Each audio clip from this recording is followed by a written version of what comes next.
ఎర్రబుగా గుద్దొక్క MP వాడు MP ఎవడు MP గుద్దొక్కవేనా కొంచెం మర్యాద పట్ల నేర్చుకో వాళ్ళు అబద్ధం ఉంటా ఇది నిజం కాదు ఇప్పుడు గుద్దొక్కవా ఎవరికి ఏమన్నా బల్లే ఎట్లా దింపుతావు అని దింపుతాము దిగుతావా ఓటు ఉండని లేదా నీకు మగుడు చాలా తలకాయ మగుడు నీకు లోపల చూద్దా ఎక్కడో లోపలే పని చేస్తుందా కొంచెం మానవత లేదా మనిషికి పొజిషన్ ఉంటుంది ఎన్ని సీట్లు వస్తాయి 164 సీట్లు మాకు వస్తాయి నువ్వేం మాట్లాడలేదు రాజకీయం అవసరం అన్న రాజకీయ ప్రకారం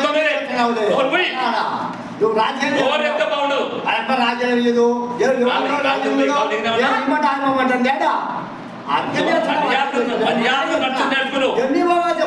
నీకు ఉండకపోతే చెల్లు పెట్టి కాదు